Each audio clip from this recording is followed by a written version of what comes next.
अमरीकी सदर जो बाइडन सदारती इंतखाबात की दौड़ से दस्तबरदार। जो बाइडन ने दस्तबरदारी का ऐलान कौम के नाम खत्म किया। अपने मुल्क और पार्टी के मफाद में इलेक्शन से दस्तबरदार हो रहा हूं। जो बाइडन ने कमला हैरिस को अपनी जगह सदारती उम्मीदवार नामजद कर दिया।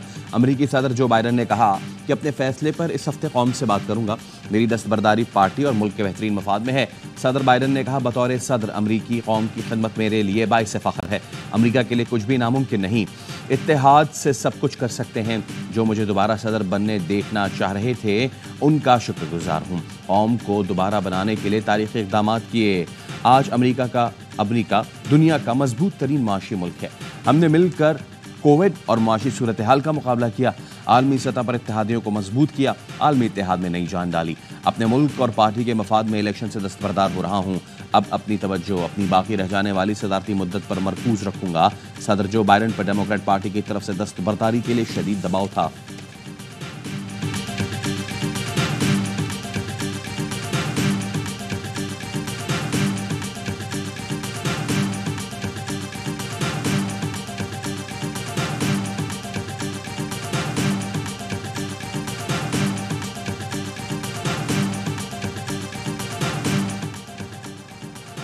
सदर जो बाइडन की दस्तबरदारी पर साबिक सदर डोनाल्ड ट्रंप की लफ्जी गोलाबारी।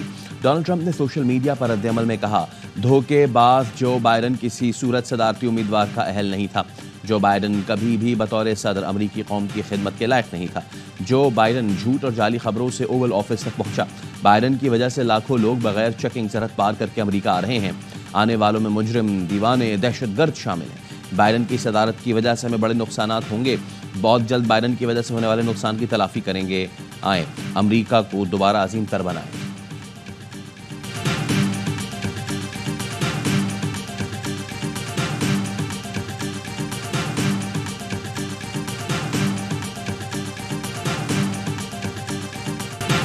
कुछ मुसल्ला लोग सरकारी और गैर सरकारी मामलात में मदाखलत कर रहे हैं।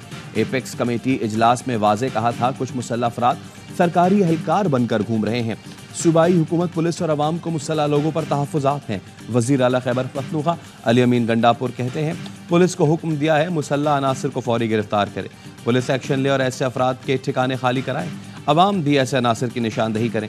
कबायली अमायदीन और जिम्मेदारान के साथ मिलकर बन्नू में सूरत हाल मामूल पर लाई गई। इंतजामिया के साथ बैठ कर बातचीत के जरिए मामला हल किया गया। हम अवामी लोग हैं, अवाम की ताकत से इक़्तिदार में आए हैं। हमेशा अवाम का साथ दिया है और आइंदा भी देते रहेंगे। अवाम के तहफ़्फ़ुज़ात दूर करने का आज़म।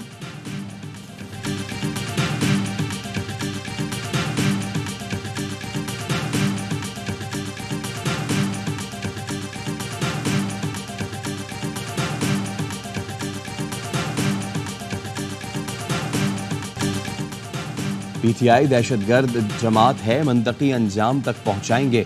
आर्टिकल 6 की कार्रवाई के लिए पीपल्स पार्टी हुकूमत का साथ देगी। बन्नू में पीटीआई के मुसल्ला जत्थे अमन मार्च में शामिल थे। केपी हुकूमत पॉइंट स्कोरिंग ना करे। पीटीआई की कोशिश थी बन्नू वाक़े का इल्ज़ाम फौज पर लग जाए। वफाकी वज़ीर इत्तलात अता तारड़ कहते हैं, बानी पीटीआई किसी गलत फहमी में ना रहे कि मजलूमियत के प्रचार से कोई रिलीफ मिलेगा। बानी पीटीआई का बयान मौजूद है। उन्होंने दहशतगर्दों को लाकर मुल्क में बसाया। जमनी वाक़े में कोई पाकिस्तानी मुलव्वस हुआ तो उससे बानी पीटीआई नहीं बचा सकेंगे। शनाख्ती कार्ड और पासपोर्ट भी कैंसिल होगा।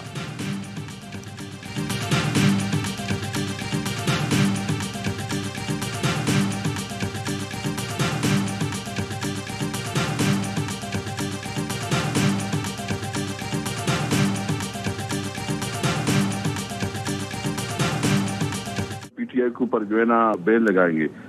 भाई तुम्हारा बाप ही नहीं लगा सकता क्यों? एक सूबे में उसकी हुकूमत है, सबसे बड़ी अपोजिशन पार्टी है, तो इसका मतलब तुम मुल्क पे क्या चाहते हो? ये मुल्क जो है ना आप सरजमीन आईन बनाना चाहते हो। पीटीआई पर कोई पाबंदी नहीं लगा सकता। पीटीआई सबसे बड़ी अपोजिशन जमात और एक सूबे में हुकूमत रखती है। क्या मुल्क को सरजमीन बेआईन बनाना चाहते हैं? पीटीआई रहनुमा असद कैसर की प्रोग्राम सवाली है में गुफ्तगू। बोले, जुमे को मुल्की एहतजाज होगा, जुल्म के खिलाफ जिद्दोजहद करेंगे और हुकूमत के मुस्ताफ़ी होने का मुतालबा करेंगे। हमारे कारकुनों और सोशल मीडिया से वाबस्ता लोगों को अगवा किया जा रहा है। अरकान कौमी असम्बली को बड़ी बड़ी ऑफर्स हो रही हैं। हमारे अरकान को दबाव में लाकर वफादारियाँ बदलने की कोशिश की जा रही हैं। बैरिस्टर सैफ ने कहा, मुस्तरद शुदा सियासी ड्रामेबाजों बन्नू वाक़े पर सियासत की नाकाम कोशिश कर रहे हैं। वाक़े पर कायम कमीशन जल्द इंक्वायरी रिपोर्ट जमा कराएगा। वज़ीर आला खैबर पख्तूनख्वा सूरत हाल को खुद मॉनिटर कर रहे हैं।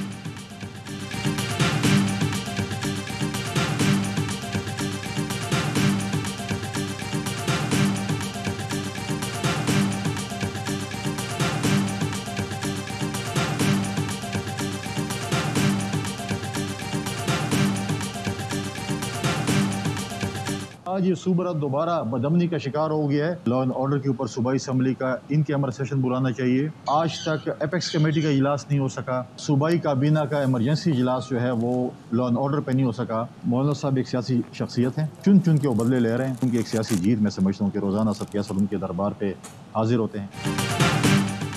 खैबर पख्तूनख्वा में लाकानूनियत उरूज पर है। एपेक्स कमेटी का इजलास अभी तक नहीं हो सका। वज़ीर आला अपनी पार्टी के 10 साल दौर की कारकर्दगी पर मुझसे मनाजरा कर लें। वफाक से अपनी हुकूमत में क्यों फंड्स नहीं लिए गए? हक़ इज़्ज़त का दावा वो करे जिसकी अपनी कोई इज्जत हो। वज़ीर आला को इलाज की ज़रूरत है, मुफ्त इलाज कराने की पेशकश करता हूँ। गवर्नर KP फैसल करीम कुंडी ने कहा, मौलाना फजलुर रहमान PTI से चुन चुन कर इंतकाम ले रहे हैं। बैरिस्टर गौहर JUI और PTI मुज़ाकरात से मुनहरिफ हो गए। गवर्नर पंजाब सरदार सलीम हैदर खान कहते हैं PTI पर पाबंदी का फैसला नून लीग का है, पीपल्स पार्टी से मशवरा नहीं किया गया। PTI को 2 हिस्सों में रख कर सोचें। एक वो जो 9 मई के वाक़यात में मुलव्विस है, उन्हें सजाएं दे, लेकिन जो हमें मुहिब वतन हैं उनके खिलाफ कार्रवाई मुनासिब नहीं।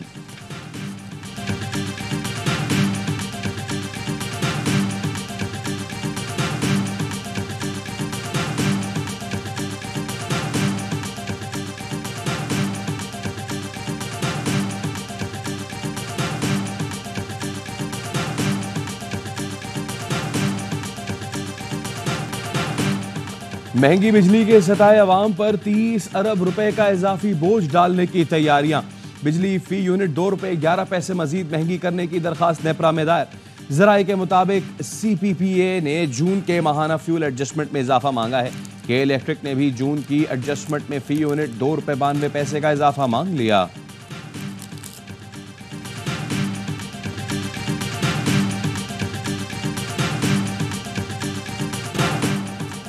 IPPs पाकिस्तान को लूट कर खा गईं।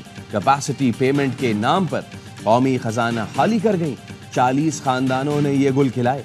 साबिक निगरान वजीर तिजारत गौहर एजाज ने सोशल मीडिया पर बिजली साज कंपनियों का डेटा शेयर कर दिया।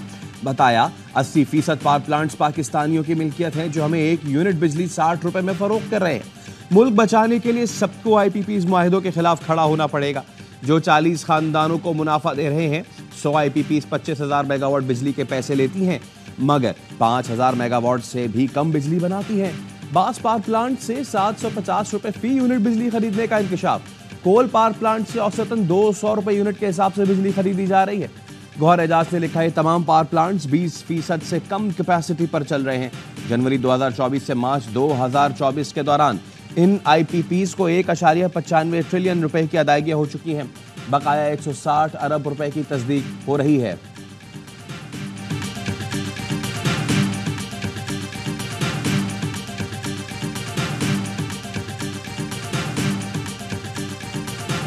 ये बोलते हैं कि जनाब ये कॉन्ट्रैक्ट रिवाइज ही नहीं हो सकते, ये टेक और पे। किसके? 52% तो गवर्नमेंट के अपने हैं।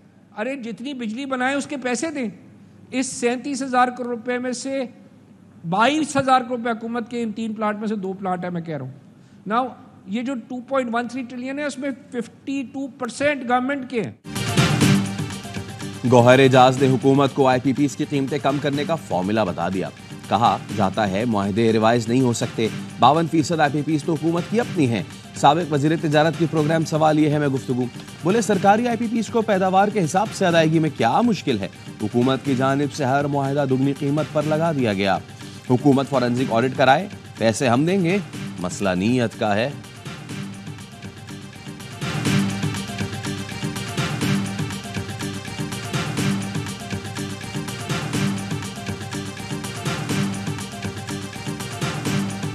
IPPs के मुआहदे रिवाइज करो।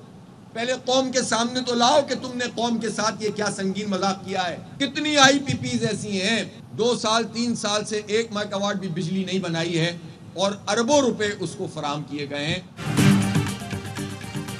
अमीर जमात इस्लामी का IPPs मुआहदे कौम के सामने लाने का मुतालबा।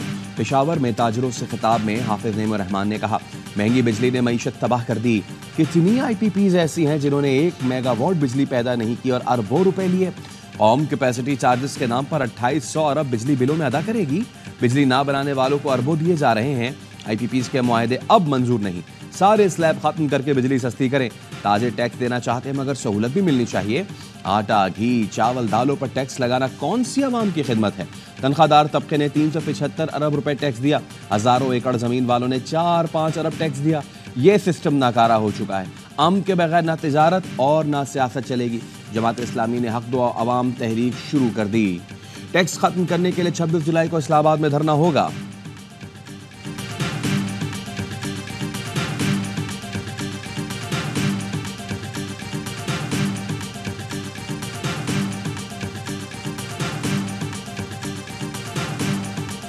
जर्मन शहर फ्रैंकफर्ट में अफगान शहरियों का पाकिस्तान कौंसल खाने पर धावा। 8 से 10 अफराद के अंदर घुसने की कोशिश, इमारत पर पथराव भी किया। पुलिस ने 2 अफगान बाशिंदों को हिरासत में ले लिया। वीडियोज की मदद से दीगर हमलावरों की शनाख्त का अमल जारी। पाकिस्तानी सिफारती हुक्काम ने जर्मन वजारत खारजा के सामने मामला उठाया। जर्मन हुक्काम की पाकिस्तानी सिफारती हुक्काम को तहकीकात की यकीन दहानी। पाकिस्तानी सफारत खाने का कहना है शरपसंदों को कानूनी नताइज का सामना करना पड़ेगा। जर्मन हुक्काम से राब्ते में है। पाकिस्तानियों से पुरअमन रहने की अपील। पाकिस्तान ने कौंसलेट में तोड़फोड़ की मजम्मत कर दी। पाकिस्तान में जर्मन सफारत खाने के सीनियर तरीन सफारतकार को दफ्तर खारजा तलब करके एहतजाज रिकॉर्ड कराया गया।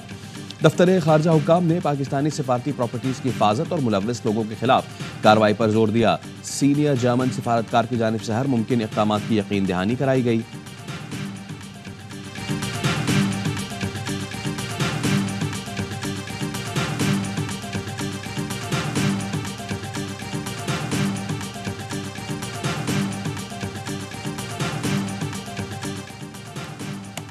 अफगान एहसान फरामोश हैं। हमने अफगानों के लिए रूस से जंग लड़ी। पाकिस्तान इस वक्त भी 40 लाख अफगानों की मेज़बानी कर रहा है।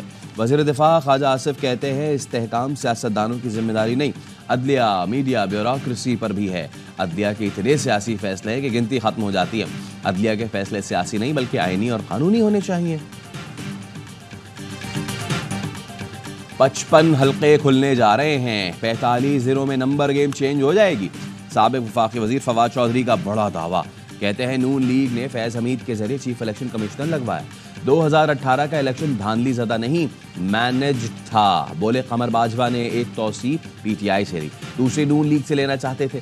2019 में जब नवाज शरीफ को बाहर भेजा गया तो मुझे लगा दूसरी तरफ काम शुरू हो गया है। सारे मसाइल का हल ग्रैंड डायलॉग है। नून लीग और पीपल्स पार्टी एक हकीकत है, उनसे बात करनी पड़ेगी। एक सवाल के जवाब में कहा, मैंने जाते ही पांव पकड़ ली और माफी मांग ली, इसलिए प्रेस कॉन्फ्रेंस नहीं करनी पड़ी।